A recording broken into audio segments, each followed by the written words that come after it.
ఉందా అని. అదేనండి నేనేమంటానంటే అండి, కథ చెప్పినప్పుడు ఎవరైనా కథ డెసిషన్ తీసుకోవడానికి ఇప్పుడు ఈ కథ ఇదన్నయ్యా ఈ కథ ఇదనే అంటే నేను డిస్కస్ చేయనండి ఇప్పుడు. బట్ ఒక ట్రైలర్ వచ్చిన తర్వాత ఆయనకు పంపిస్తాను, బాగుందిరా బాగాలేదు, లేదు సినిమా ఆయనకు చూపిస్తాను. సో అలాంటి సలహాలు తీసుకుంటానండి నేను. అది మొదటి నుంచి అయితే నేను మీరు అన్నట్టు నేను. Thank you. సాయిరామ్ గారు, దిస్ ఈజ్ యశ్వంత్ అండి, డైరీ కల్చర్ ఛానల్. సో ఒక పథకం ప్రకారం అది థ్రిల్లర్ క్రైమ్ చూపించారు, చాలా బాగుంది. సో అంటే ఇప్పుడు జనరల్గా క్రైమ్ థ్రిల్లర్స్ అనేవి ముందుకు చూసుకుంటే చాలా మూవీస్లో ఎక్కువ బ్రూటల్ మర్డర్స్ అవే కాన్సన్ట్రేట్ చేస్తారు, అంటే ఆడియన్స్ని భయపెట్టడానికి థ్రిల్ చేయడానికి కొన్ని చూపిస్తారు. కానీ సస్పెన్స్ ఎలిమెంట్ అనేది ఉంటేనే ఆడియన్స్ కనెక్ట్ అవుతారు. మీరు ఆ ఎలిమెంట్తో ఏ చూసారు మూవీ స్టోరీలో కానీ మీరు చేసే యాక్ట్ అప్పుడు కానీ షూటింగ్లో? సినిమా అంతా సస్పెన్స్ అండి, అదే అందుకని ఈ కాంటెస్ట్ పెట్టాం. సస్పెన్స్ అంటే నెక్స్ట్ మినిట్ ఏం జరుగుతుంది అన్నది కాకుండా నెక్స్ట్ సెకండ్ ఏంటి, అదేంటి స్క్రీన్ ప్లే ఎలా మారింది, లేకపోతే ఈ ఆర్టిస్ట్ ఎవడు ఇదేంటి అన్నది ప్రతి ఆర్టిస్ట్ని కనెక్ట్ అయిపోతూ వెళ్ళిపోతూ ఉంటాం. అంటే ఇప్పుడు మర్డర్స్ జరుగుతుంటే దానికి రీజన్ అవడు అన్నది ప్రతి క్యారెక్టర్ని మీరు అనుమానిస్తారు. సో బేసిక్గా సినిమా 2-10 minutes ఎంత ఉందండి, 2 hours మీరు అలానే ఉంటారు. సో సాంగ్స్ చూస్తే ఒకటేమో సంథింగ్ రివెంజ్ టైప్లో ఉంది, ఒక ఫీల్ అవుతున్నారు, ఎమోషనల్ కనబడుతుంది, ఇంకో సాంగ్ ఏమో సమ్ ఫ్యామిలీ కనిపించింది. సో అంటే ఒక రివెంజ్ డ్రామా కనబడుతుంది, ఎక్స్పెక్ట్ చేయొచ్చు రివెంజ్ థ్రిల్లర్లా కనబడుతుంది. సో అనేది స్క్రీన్ ప్లే ఏమైనా ఇంపాక్ట్ అవుతుందా, ఇట్లా గెస్ చేయొచ్చు కదా రివెంజ్లా కనబడుతుందని స్టార్టింగ్లోనే? అదే అండి, అదే అలా గెస్ట్ చేస్తామని మేము మిస్లీడ్ చేస్తున్నట్టు మనవాడండి అలా స్క్రీన్ ప్లేలో. నిజంగా మీరు అనుకున్నవన్నీ 7th మీకు తెలుస్తుంది. ఇంకోటి ఇందాక అన్నారు తండ్రుల గురించి మేము వాళ్ళతో పోటీ పడట్లేదు పక్కన వస్తున్నామని. సో మీకు అంత కాన్ఫిడెన్స్గా ఉన్నప్పుడు మేము పోటీ పడుతున్నాం స్పోర్టివ్గా చెప్పాలి, కానీ ఆ తండ్రులతో కాదు మేము పక్కన వస్తున్నాం ఎందుకంటున్నారు?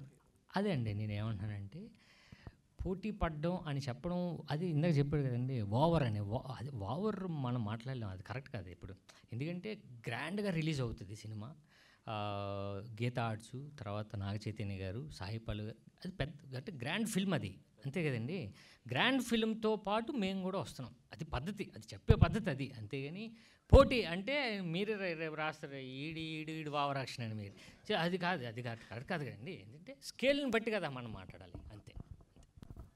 సాయిరామ్ గారు, దిస్ ఈజ్ ప్రజావాణి అండి. Thank you. ఇంతకుముందు ఇట్లా వరుసగా మర్డర్స్ జరగడం అండ్ ఎవరో చేసేది ఎవరో కనుక్కోమని అదే కాన్సెప్ట్లో చాలా సినిమాలు వచ్చాయి, దీని ప్రత్యేకత ఏంటి? అదేనండి, ఇప్పుడు కూడా మర్డర్ మిస్టరీ అంటే ఎవడు చేస్తున్నాడు అని ఉంటుంది ప్రతి దగ్గర. బట్ ఇందులో డైరెక్టర్ తీసుకున్న ఎలిమెంట్ ఏంటంటే అండి, ప్రతి మర్డర్ తర్వాత ఒక ఎమోషన్ ఉంటుంది, ఎమోషనల్గా కనెక్ట్ అవుతాం, అది పక్కన పెడితే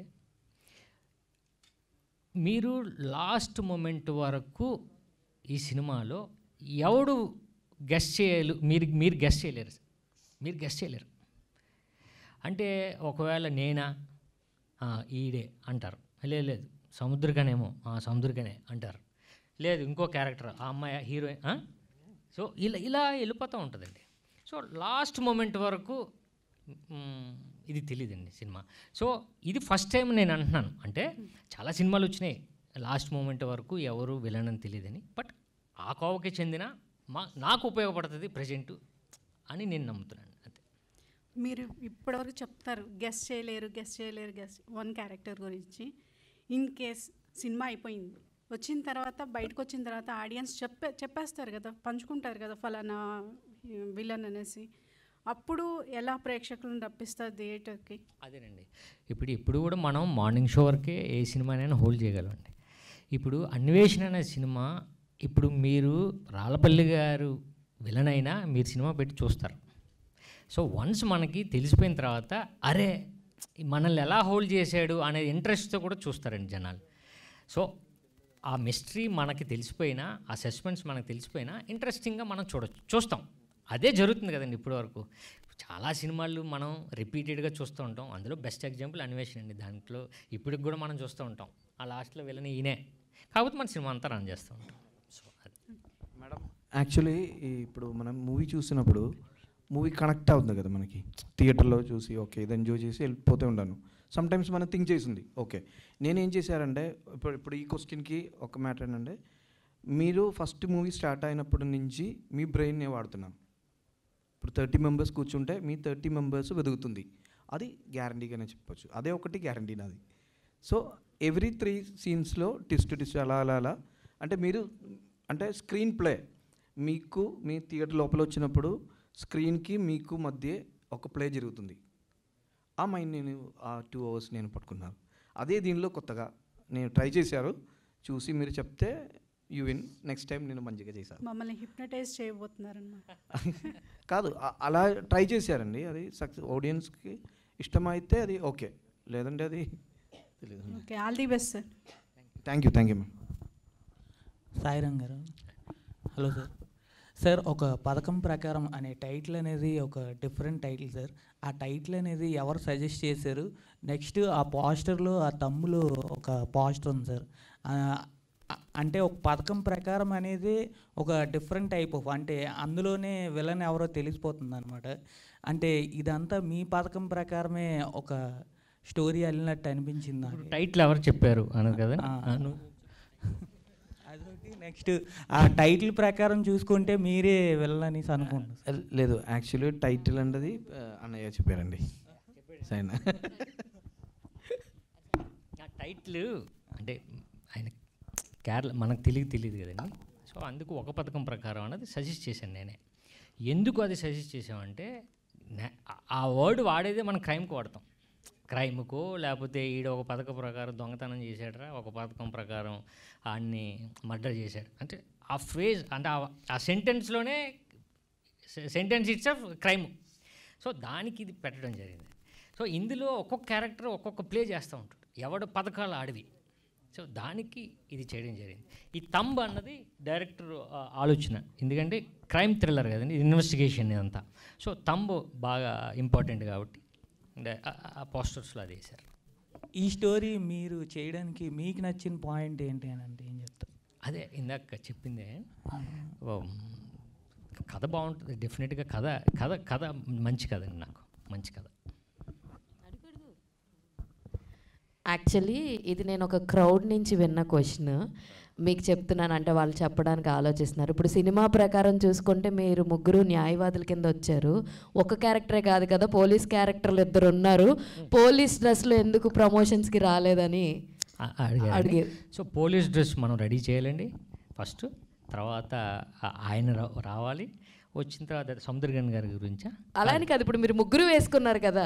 పోలీస్ అండి అంటే మెయిన్ క్యారెక్టర్ నాదే కదా. అంటే ఇప్పుడు మధ్యలో సెంటర్లో కూర్చోబెట్టినట్టు నాదే క్యారెక్టర్ కదండి. సో నాదే క్యారెక్టర్, అందరూ తప్పదు, ప్రొడ్యూసర్ గారు డైరెక్టర్ గారు అందులో వచ్చాం అంతే. ప్రొడ్యూసర్ గారు సార్, ఇప్పుడు మీ సినిమా గురించి అందరూ మాట్లాడుతున్నారు, వింటున్నారు, మీరు బాగా ఎంజాయ్ చేస్తున్నారు. సో మీరు ఈ సినిమాకి ప్రొడ్యూస్ చేయాలి అనిపించినప్పుడు మీకు ఈ కథలో బాగా నచ్చింది ఏంటి? బేసిక్గా నేను ఒక ఆడియన్ లెక్కనే విన్నాను. కథ చెప్పినప్పుడు క్రైమ్ థ్రిల్లర్ కాబట్టి సస్పెన్స్గా ఉంది. సో సాయి గారు, వినోద్ గారు అంతకుముందు ఎక్స్పీరియన్స్ చూసాం కాబట్టి, సో ఈ మూవీ నేను ఫస్ట్ ఇండస్ట్రీలో ఎంట్రీ అవుతున్నాను, ఒక గ్రాండ్గా ప్రౌడ్గా ఫీల్ అవుతున్నాను ఈ మూవీ ద్వారా వచ్చినాను. Thank you.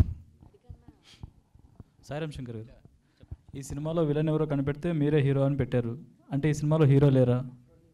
కాదు, డెఫినెట్గా ఆడియన్సే హీరో అండి. నేను అదే చెప్తున్నాగా, ఎప్పుడు ఆడియన్సే హీరో. అదే చెప్తున్నాం, మీరు విలన్ పట్టుకుంటే మీరే హీరో అని. అంటే ఈ సినిమాలో మీరు విలన్గా యాక్ట్ చేస్తారని మీరు ఒప్పుకుంటున్నట్టే కదా? అదే నేనేమంటున్నాను, అదే చెప్పమంటున్నానండి నేను.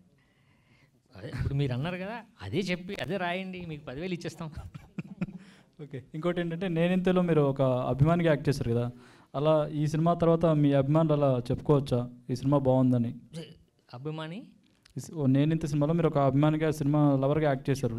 ఈ సినిమా తర్వాత మీ ఫ్యాన్స్ వచ్చి మా హీరో ఒక పథకం ప్రకారం వచ్చి విన్ అయ్యాడని చెప్పుకునేలా ఉంటుందా? 100% అండి. ఫస్ట్ నేను చెప్పుకుంటాను, ఈ సినిమా నాకు ఉపయోగపడిందని నేను చెప్పుకుంటాను. సో నాకు డెఫినెట్గా మళ్ళీ మిమ్మల్ని ఫ్రీక్వెంట్గా కలిసే అవకాశం ఇస్తుంది నాకు. సో అది ఇండస్ట్రీకి వచ్చి మీరు దాదాపు 25 ఏళ్ళు అయిపోయింది.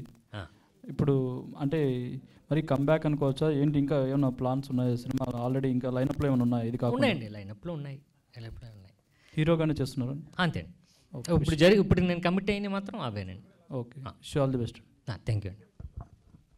హలో సాయి గారు, ఎలా ఉంది భయ్యా? ఇలా జర్కిన్ బాగుంది, జాకెట్ బాగుంది. సో బాగుంది, టీజర్ అంతా బాగుంది. సో అందరూ అన్నీ అడిగేశారు కాబట్టి ఆల్ ది బెస్ట్. అండ్ ఫైనల్గా ఒక క్వశ్చన్ ఏంటంటే, ప్రీ రిలీజ్ ఈవెంట్కి ఏమన్నా పూరి జగన్నాథ్ గారు వచ్చే అవకాశం ఉందా? అదే నేను ఇప్పుడు ఈ షో కూడా చూడమని నేను అడిగాను, చూస్తా అన్నారు. ఓకే, ఫస్ట్ షో చూపిద్దామని. అదే, done. All the best. Thank you, thank you. Sai Shankar గారు, సో ఇప్పుడు నేనింతలో మీద ఒక ఇంటెన్స్ రోల్ ఉంది కదా, ఆ సినిమా తర్వాత మళ్ళీ పూరి గారి సినిమాల్లో కనిపించలేదు. ఇద్దరు కలిసి ఏమైనా సినిమాలు చేసే అవకాశం ఉందా? ఏంటి అప్పుడు కూడా నాకు అవకాశం ఇచ్చారు అందులో. అలా ఎప్పుడైనా అవకాశం వస్తుందేమో తెలియదు, అంతే, తెలియదు నాకు. ప్లానింగ్ అయితే ఎప్పుడూ లేదండి. అది అలా అలా అది కూడా ఈ క్యారెక్టర్ బాగుంటుంది, నువ్వు చేయరా అన్నారు, చేశాను. మీ అబ్బాయి బాబాయ్ ఆకాష్ మీరు ఏదైనా కలిసి చేసే సినిమా? ఇప్పుడు ఆయన గొడవలో ఆయన ఉన్నాడు, నా గొడవలోనే ఉన్నాడు. సో ఇద్దరికి కొంచెం ఇప్పుడు మంచి సినిమా చేస్తున్నాడండి. సో ఇద్దరికి కొంచెం మీరు అన్నట్టు వర్కౌట్ అయింది అనుకోండి, డెఫినెట్గా కలిసి ప్లాన్ చేయాలి. నాకు కూడా ఉందండి. మీ ముగ్గురు కలిపి? ఏమో తెలీదు, నా చేతుల్లో లేదు. ఓకే, గుడ్ లక్ అండి. Thank you sir. Thank you అండి.